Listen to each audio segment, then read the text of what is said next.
Vous êtes toujours sur Al24 News pour votre émission Hebdo Show Algérien. On revient pour une deuxième partie, toujours dans l'œil d'Alger. On continue donc à parler de cette pseudo-enquête donc réalisée par Complément d'enquête sur France 2, chaîne de télévision publique. On écoutait juste avant la publicité les déclarations de Benjamin Stora. Et Mahdi, vous aviez... Écoutez, j'ai un message que Benjamin Stora a eu l'amabilité d'envoyer à notre collègue et confrère apprécié Kamel Mansari. Donc, l'émission Complément, je cite, début de citation, l'émission Complément d'enquête ne porte pas justement son titre. Il n'y a pas eu d'enquête, mais une mise bout à bout de faits et à charge contre l'Algérie, depuis longtemps déjà connue. J'ai été interviewé pendant 1h30 par les journalistes de cette émission, il y a 6 mois, pour évoquer la mémoire douloureuse de la colonisation. Pour évoquer la mémoire douloureuse de la colonisation. C'était au Musée de l'Homme à Paris, au Trocadéro, où sont déposés des milliers de crânes algériens qui ont été filmés à ma demande, d'Algériens décapités pendant la conquête au XIXe siècle. De tout cela, ils n'ont rien dit et n'ont gardé que 2 phrases de mon entretien. J'ai protesté le soir même de la diffusion de cette émission. Pas de réponse de leur part. À bientôt, Benjamin. Donc voilà, c'est pour vous dire comment un magazine qui a tout simplement téléguidé pour avoir la vue qu'il voulait, la vue de l'extrême droite. Moi, ce qui me pose problème, c'est à qui profite le crime, profite le crime. Et j'ai énormément aimé la première page du Jeune Indépendant. Moi, j'ai appelé ça complément de haine. Le Jeune Indépendant, le journal Jeune Indépendant, a renommé complément d'enquête à complément de mensonge. Donc, franchement, c'est pas beau avec ce qui se passe actuellement. C'était vraiment pas le moment de faire ça et de rajouter de l'huile sur le feu à une situation qui est déjà pas facile.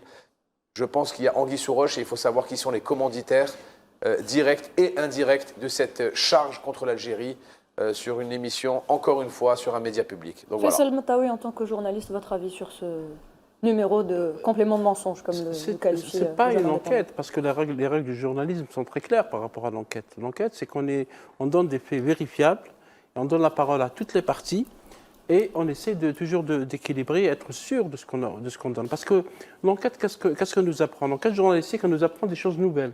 Est-ce que nous avons appris quelque chose de nouvel en regardant le complément d'enquête? Tout a été dit. Nous avons appris qu'un influenceur est devenu opposant, d'après eux. Nous avons appris qu'il donne plus de crédit à un influenceur qui ne fait que dire des insanités sur Internet plus qu'un historien connu et reconnu mondialement. Pour moi, on a appris des choses. On a appris comme quoi le débat est biaisé, que le débat est téléguidé, que le débat est tenu en laisse par l'extrême droite. Voilà, moi j'ai appris des choses. Vous êtes des partisans d'un groupe terroriste également. Tu me permets de reprendre le mot influenceur. Moi, je veux le corriger. Enfin, oui, c'est pas influenceur. Voyou notoire. Oui, je suis d'accord. Voyou notoire, maître chanteur à la botte de la DGSI. Oui, pseudo-influenceur. Et d'ailleurs, c'est là où je reviens sur l'héritage Retailleau. C'est-à-dire qu'aujourd'hui, nous avons plus qu'une impression, c'est une certitude, à travers ce complément de mensonge, que France Télévisions est dans le sillage du groupe Bolloré, dans la marque de fabrique de Bolloré. Elle est devenue un média de subversion, mais surtout aussi qui reçoit des ordres, des injonctions, notamment du même mode opératoire que le Bolloré et que le Retailleau. Ce qui explique pourquoi, effectivement, ce n'est pas du tout un reportage, ce n'est pas du tout une investigation, c'est de la suspicion pure et dure. Il y a un truc aussi, Faisal, excuse-moi. Moi, j'aime bien la chronologie, le timing. Cette émission a été faite quand? Ça fait plus d'1 an qu'elle est en tournage. Ça fait plus d'1 an.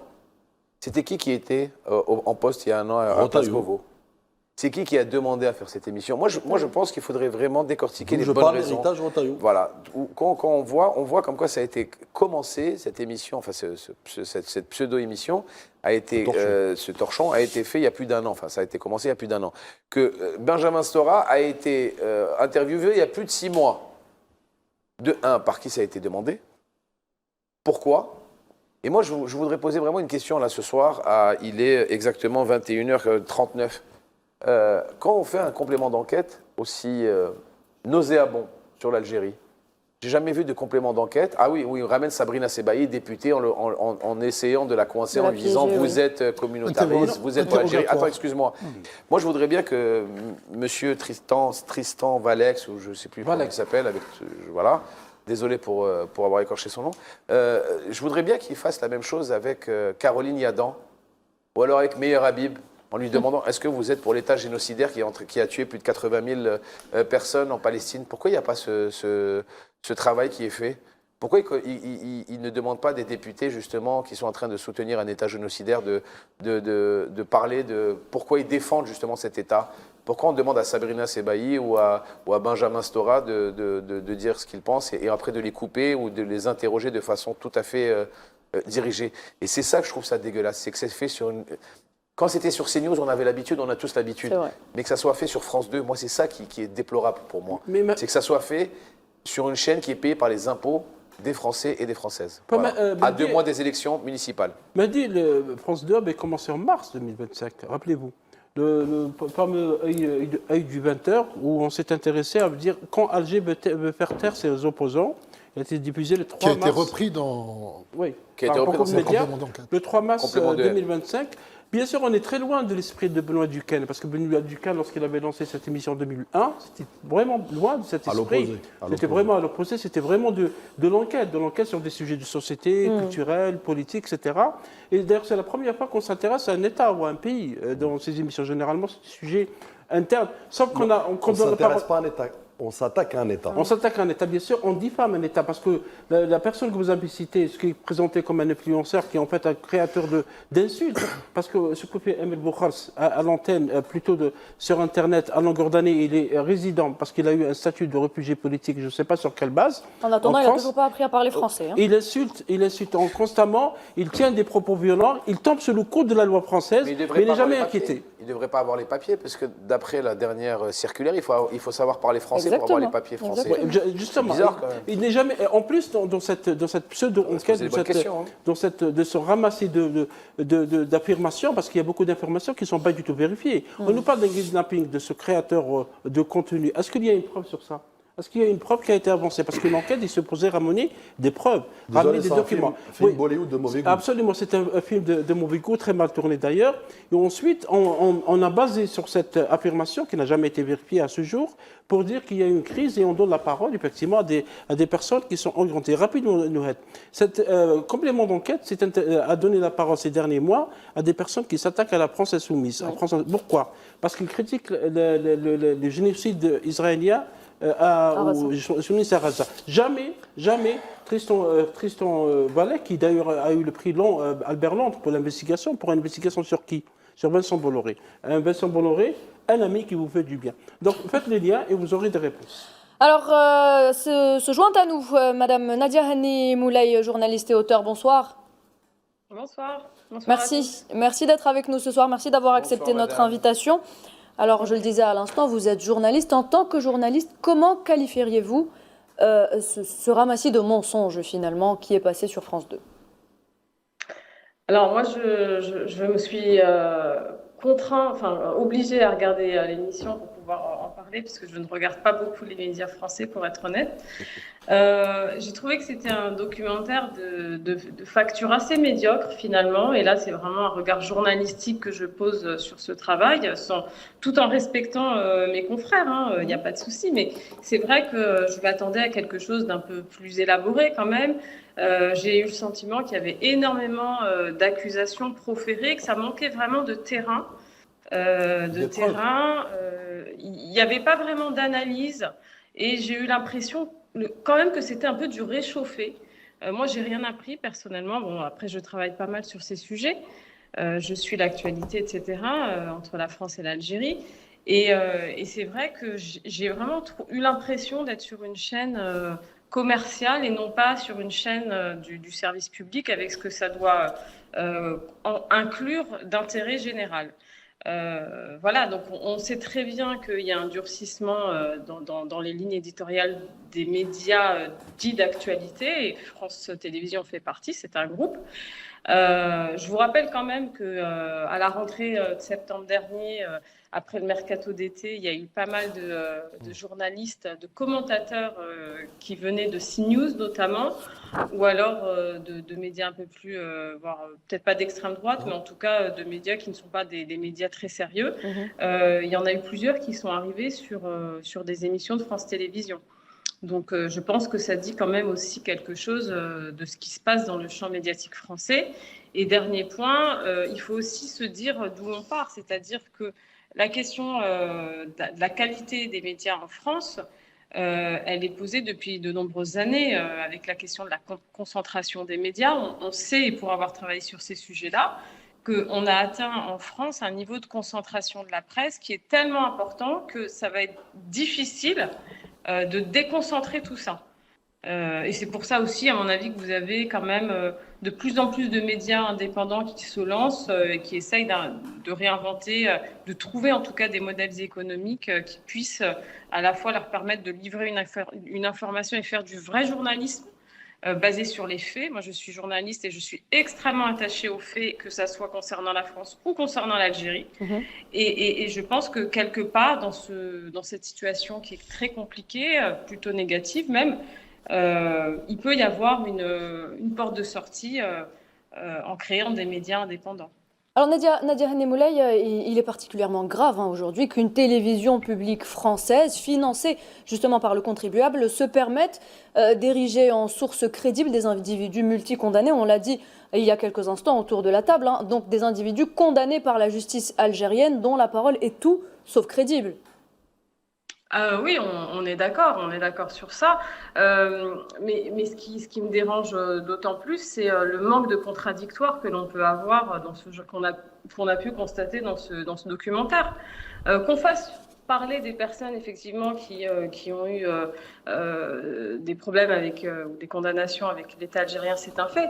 Mais qu'il n'y ait pas de contradictoire et qu'on prenne pour argent comptant tout ce que ces personnes disent, qu'on les présente comme... C'est vrai que sur les termes, moi j'étais un peu gênée. On parle d'opposants. Le terme opposant, ça a quand même une connotation. Ça veut dire des choses. Ça veut dire quand même avoir une prise sur le terrain, avoir aussi une légitimité. Quand on est opposant, c'est qu'on a quand même un discours et qu'on est écouté. Alors qu'en fait, on parle d'influenceurs.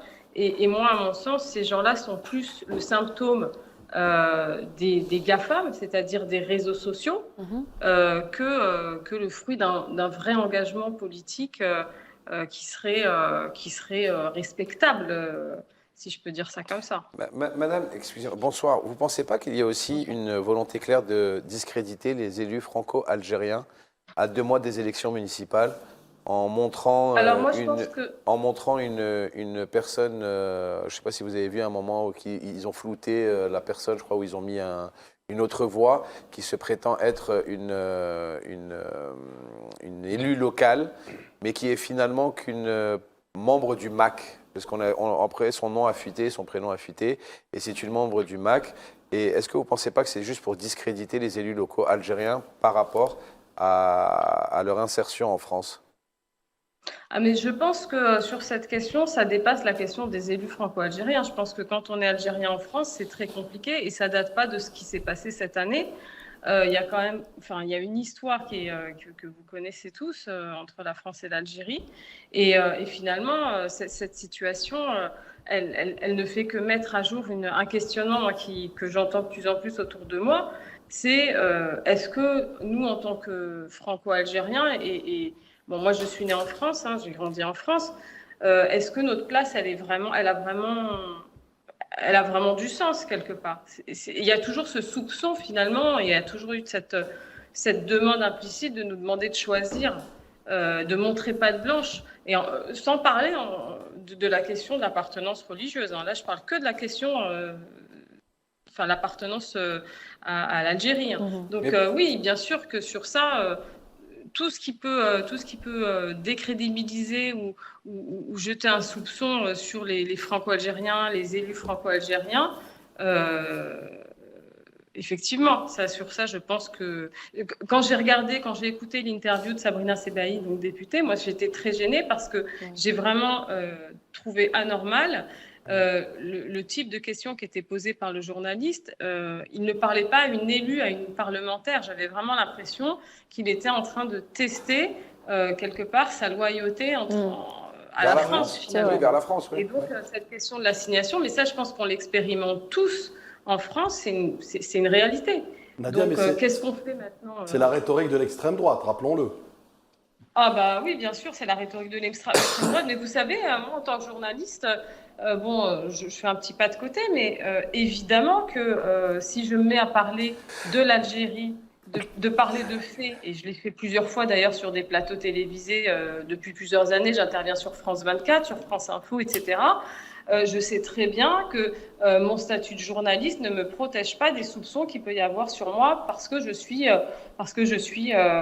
d'origine algérienne, que j'ai la binationalité. Et en plus, j'écris des livres sur cette histoire. Je prends position parce que je me sens extrêmement solide dans la question des faits. Et je peux vous assurer que parler comme je le fais moi, ça a un coût.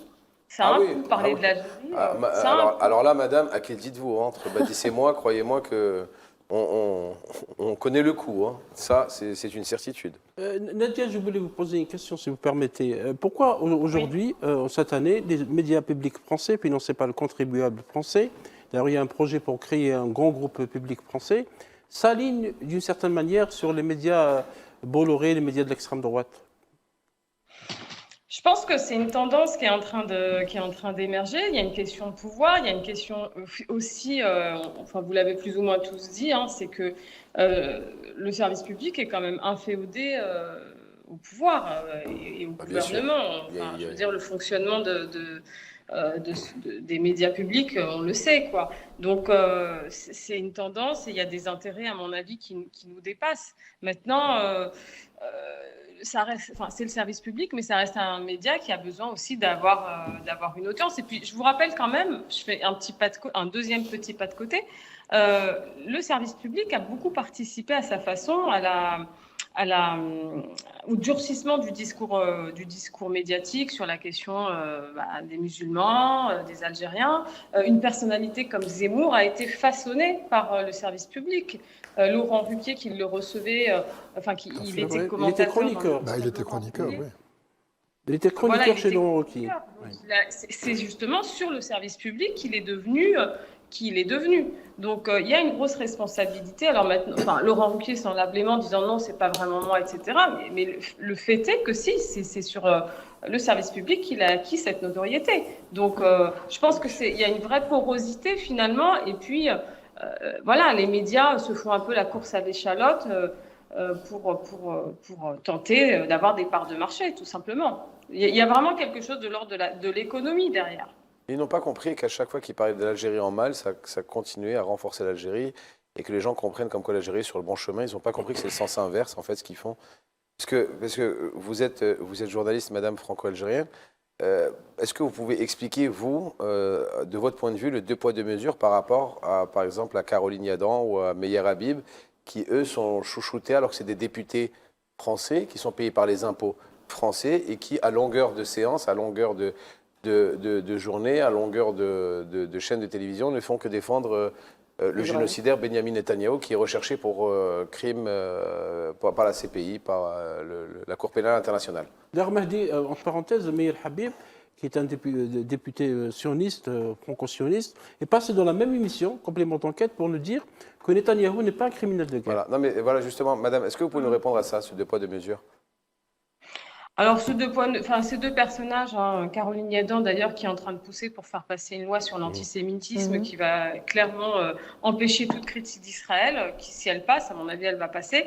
Donc Yadan, Meyer Habib, finalement, eux, ce sont des symptômes d'un mal plus profond. C'est-à-dire qu'on le sait très bien, il y a toujours eu un malaise français concernant la politique israélienne, vis-à-vis du passé et de la collaboration, de la responsabilité de l'État français dans le génocide des Juifs pendant la guerre. On parle beaucoup de la résistance. Oui, il y a eu la résistance, mais quand vous lisez des historiens américains comme Paxton, lui, dès les années 70-80, a démontré que la résistance n'avait pas été ce mouvement d'envergure et qu'il y a eu un antisémitisme de bureau, c'est-à-dire que sous Pétain, les fonctionnaires faisaient du zèle.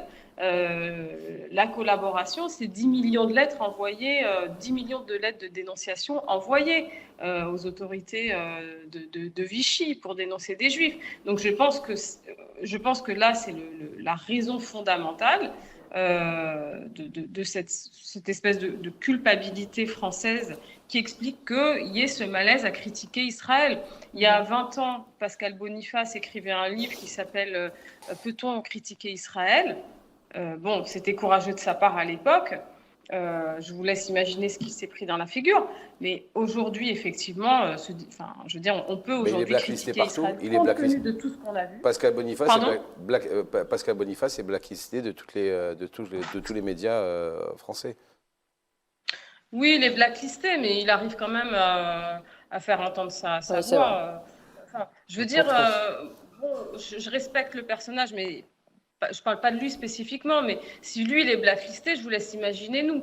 Oh non, mais nous, on n'est pas blacklistés, on n'existe même pas à leurs yeux. Moi, je veux dire, encore une fois, parler de l'Algérie, ça a un coût. Prendre les positions qu'on peut prendre, ça a un coût. Personne ne nous défend. Bon, après, c'est le job, on est journaliste. Mais voilà, donc... voilà, mais en tout cas sur cette question du malaise vis-à-vis d'Iadan, vis-à-vis de Meyer Habib, etc., c'est dans la droite ligne de la culpabilité française. Bon, sur le service public, je pense qu'ils ont, si je ne me trompe pas, on a commencé à parler de génocide au bout de quelques mois, voire peut-être d'une année, et encore avec des remises en question. Bon, là, on en parle plus ou moins, mais il y a toujours ce malaise, effectivement, pour incriminer directement Netanyahou. Et puis c'est toujours mal vu de soutenir le peuple palestinien et la Palestine. Ah ben, c'est mal vu, mais ça n'empêche pas les gens de le faire aujourd'hui parce que les juridictions internationales ont fait des enquêtes. On sait aujourd'hui qu'il y a génocide, mais oui, c'est mal vu. Et encore plus quand vous vous appelez Nadia, Mohamed, etc., etc. Donc oui. Très bien, alors, on va revenir justement à cette enquête de complément d'enquête. Badis, avec vous, cette pseudo-enquête, comme on va l'appeler, s'inscrit dans une logique de provocation et elle continue justement à créer ce fossé entre Alger et Paris. Nouad, ce soir, moi j'ai décidé de faire un édito. Je me devais de le faire au vu justement de la gravité des faits et surtout aussi pour démontrer par les faits, seulement les faits, contrairement à ce complément de mensonge, que ce reportage est une escroquerie journalistique. Donc que j'ai intitulé Service public sous contrainte, qu'en complément de mensonge, je ne dirais pas complément d'enquête, pas du tout, fabrique un procès médiatique de l'Algérie. Et j'ai été dans ce que j'ai appelé l'anatomie d'un récit sous pression, qui est celui de France Télévisions. France Télévisions, d'ailleurs, qui est aujourd'hui fragilisé, décrédibilisé et qui est sous surveillance. Je vais peut-être avoir une approche dans laquelle je vais vous demander votre attention, mais surtout aussi votre patience. Parce que la pédagogie est importante. Les faits sont là, et seulement les faits qui vont parler, effectivement, et qui vont démontrer ce qu'on ne peut pas nier. Sur la forme, donc, ce numéro n'est pas une enquête sur l'Algérie, c'est une enquête à partir d'un climat de crise. C'est-à-dire que la montée du récit, on est en train de juger, sur d'ailleurs la méthode, sur le pluralisme, sur la vérifiabilité justement des faits puisqu'il n'y a pas de faits tangibles, sur la symétrie de ce reportage, sur les proportions, en somme sur la déontologie et l'éthique de la fonction et du métier de journaliste. Donc France Télévisions est traversée, on peut le voir, par des débats sur l'impartialité, sur le processus, sur le process de vérification lui-même, sur la déontologie. On peut voir ici avec 3 pressions que j'ai appelées qui sont comme une épée de Damoclès au-dessus de France Télévisions, à savoir le régulateur en France qui est l'ARCOM. Vous avez les politiques où France Télévisions ne cesse de passer en commission avec des controverses. Et ce n'est pas un hasard d'ailleurs qu'aujourd'hui, dans ce mercato, ils ont fait dépêcher des journalistes bien formés, à savoir chez CNews et chez le groupe Bolloré, pour encore une fois dupliquer ce poison à France Télévisions. Et ensuite, l'organisation elle-même, puisqu'il y a beaucoup de process, il y a d'erreurs et de lacunes et de défaillances, y compris en matière de gouvernance, et j'évoquerai plus tard à travers un slide dédié. Donc quand une rédaction, si vous voulez, passe son temps à se justifier, elle finit par confondre enquête et dramaturgie comme elle le fait aujourd'hui. Là, on voit bien effectivement quelques articles pour étayer ces pressions, mais surtout aussi ces condamnations, puisqu'on parle de 2 signaux rouges sur la méthode, sur la méthodologie journalistique de France Télévisions. Donc l'ARCOM reproche notamment l'absence de mise en perspective. Ah bah tiens, c'est la même chose pour l'Algérie. Accusation grave sans contradiction, encore une fois, on y est. Formulation affirmative sans précaution, sans prendre des pincettes, faire de la diplomatie officieuse au prix justement d'altérer des relations bilatérales. Le Sénat lui-même d'ailleurs a publié une note sur cette mise en garde. Donc, et puis il y a aussi un précédent que je voulais partager avec vous aujourd'hui qui est ce moratoire. Qu'est-ce que c'est ce moratoire? C'est un précédent dans le journalisme français, je parle sous le contrôle de Nadia qui pourra peut-être en témoigner plus tard. Une direction qui a accepté de suspendre des investigations par le passé selon les profils justement des personnes concernées, à titre d'exemple Gabriel Attal, Alex Kohler et autres. Donc cela sous-entend quoi? Que l'investigation peut être mise en pause quand elle dérange. Ça, c'est le premier point. Deuxième point, la direction accepte que l'enquête perturbe l'équilibre politique et donc on la met en sourdine. Et troisième point, que le service public peut hiérarchiser quand il veut la vérité selon le calendrier, selon l'agenda politique. Donc résultat, des départs en cascade, notamment dans la direction de France Télévisions, des commissions d'enquête au Sénat, au Parlement, à l'Assemblée notamment française, pression sur la crédibilité, réforme interne, création même, je vais vous dire, et vous allez être étonnés, d'une direction de la vérification et de l'intégrité de l'information au sein du service public. J'imagine c'est qu'il y a un mal profond. Il y a aussi de l'audit éditorial au sein de cette direction, une réorganisation stratégique notamment au sein de cette direction et une motion de défiance, s'il vous plaît, au sein des employés de France Télévisions. Vous savez pourquoi? Parce qu'ils se soucient justement de où va ce média public qui est financé par le contribuable et surtout qui est censé être intègre et respecter toutes les règles de déontologie. Et en février 2025, une motion de défiance a été adoptée par la rédaction de France Info contre un membre clé de la chaîne, révélant, je dis bien, une forte insatisfaction interne envers la gouvernance et les orientations éditoriales qui sont devenues de plus en plus agressives et orientées. Donc autant dire qu'un problème structurel profond règne au sein de la France Télévisions.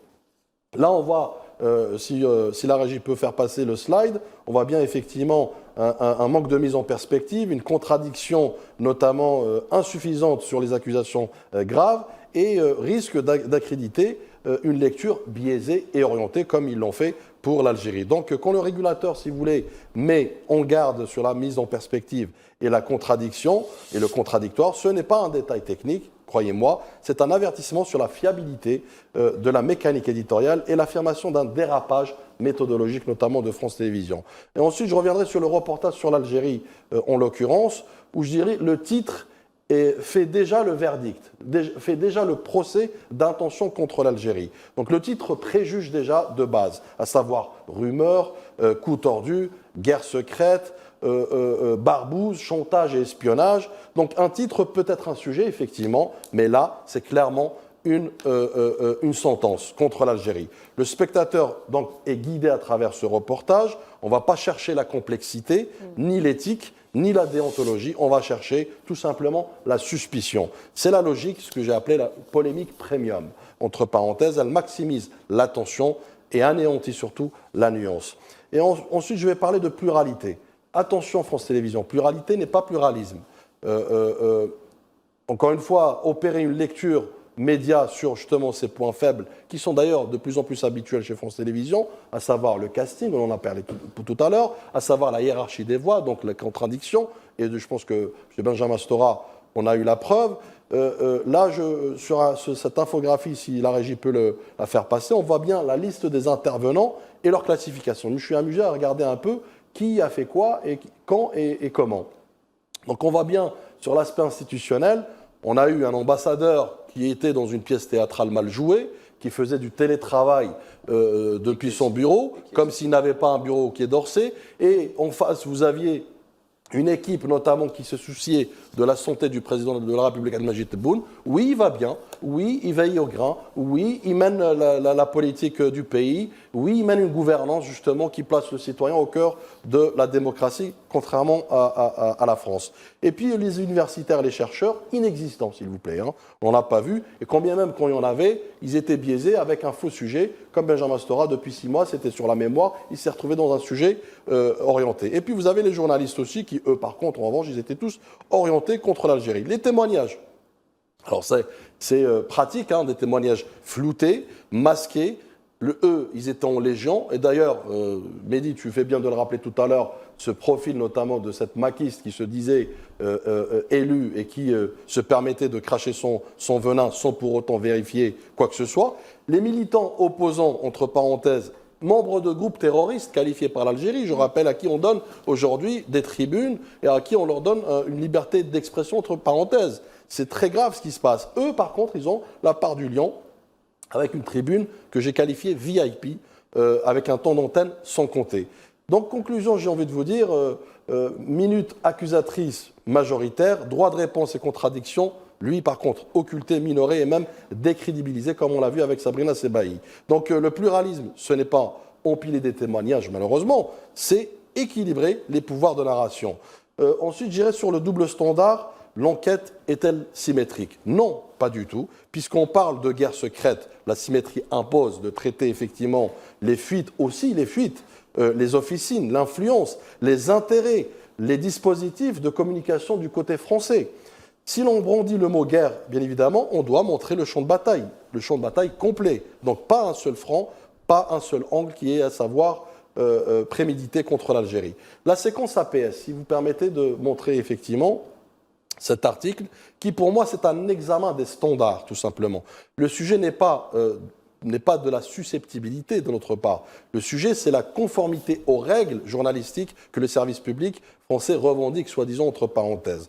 Donc au final, si on regarde la matrice que j'ai appelée de la fabrique de soupçons, du doute organisé de la part de France Télévisions, l'axe A c'est sur la méthode, sur le cadrage, sur le casting, sur la symétrie, sur la régulation et la crédibilité. Là, encore une fois, il y a beaucoup à dire sur France Télévisions. Et enfin, sur le fond. Et là, ça devient très intéressant également. Si on peut afficher les articles, ingérence des Émirats, le grand silence de la France. Je vais vous expliquer pourquoi je dis ça. Abu Dhabi Secrets, les barbouzes des Émirats visés par la justice française et suisse. Un pilier d'Europe 1 et de valeur actuelle dans la main des barbouzes des Émirats. Plus de 200 Français ont été fichés pour le compte des services secrets des Émirats arabes unis. Pourquoi je parle de cela? C'est exactement l'origine du mal, entre autres. Des enquêtes journalistiques, figurez-vous, transnationales, ont révélé des stratégies sophistiquées d'influence politique et médiatique associées à des acteurs étatiques et parapublics émiratis, jusqu'à l'ouverture de procédures judiciaires en France et en Suisse, mais souvent qui sont timorés, qui ne donnent pas de suite, malheureusement. Donc si certains sujets font l'objet d'un examen médiatique minutieux quand ils impliquent des États comme l'Algérie, d'autres dimensions qui touchent, elles, aussi l'intégrité du débat public, elles, par contre, suscitent étonnamment, enfin, quoique moi ça ne m'étonne pas, moins de débats en France. Et je conclurai sur ce tableau, si vous permettez, la régie, où j'ai fait une comparaison, effectivement, entre le traitement quand il s'agit de l'Algérie et des Émirats arabes unis. C'est le cœur, j'ai envie de vous dire, du sujet. Donc vous avez les critères à gauche, vous avez l'Algérie, les Émirats arabes unis. La nature du traitement, quand c'est de l'Algérie, suspicion récurrente. Quand c'est les Émirats arabes unis, c'est une bienveillance structurelle. Lexique dominant à chaque fois. Pour l'Algérie, rumeur, coup tordu, crise. Pour les Émirats, partenariat, partenaire, stabilité, pragmatisme. Pour le casting médiatique, alors pour l'Algérie, alors là, on est servi. Anciens diplomates hostiles, polémistes, extrême droite et autres. Pour les Émirats, c'est des experts neutres, c'est des économistes, c'est des pragmatiques, c'est des chercheurs. L'enquête critique. Pour l'Algérie, elle est fréquente. Elle est, pour ne pas dire cyclique, et quasi quotidienne, matin, midi et soir. Pour les Émirats arabes unis, elle est rare et marginalisée. Et enfin, réaction politique française, elle est importante aussi à souligner. Quand il s'agit de l'Algérie, ça devient un fonds de commerce médiatique et politique pour des calendriers et des agendas notamment électoraux, donc des commentaires et des tensions. Quand il s'agit des Émirats, là par contre, c'est des silences et prudence. Conclusion, et je conclurai là-dessus, informer France Télévisions, c'est pas soupçonner, enquêter n'est pas suggérer. Le soupçon peut faire l'audience effectivement, mais la rigueur, elle fait autorité. À chacun de choisir son rôle. Je pense que le service public français a déjà le sien. Le service public français médiatique n'est crédible que lorsqu'il respectera ses propres règles, surtout lorsqu'il parle d'un État souverain comme l'Algérie. Merci Badis pour cet édito et bon courage pour votre Bravo. retour à Paris. Bravo. J'ai envie de vous dire. On a l'habitude. Bon courage. Ah, on est compagnons de cellule, Baptiste et moi, quand même. On va continuer à en parler justement, mesdames et messieurs, dans quelques instants, juste après la pub.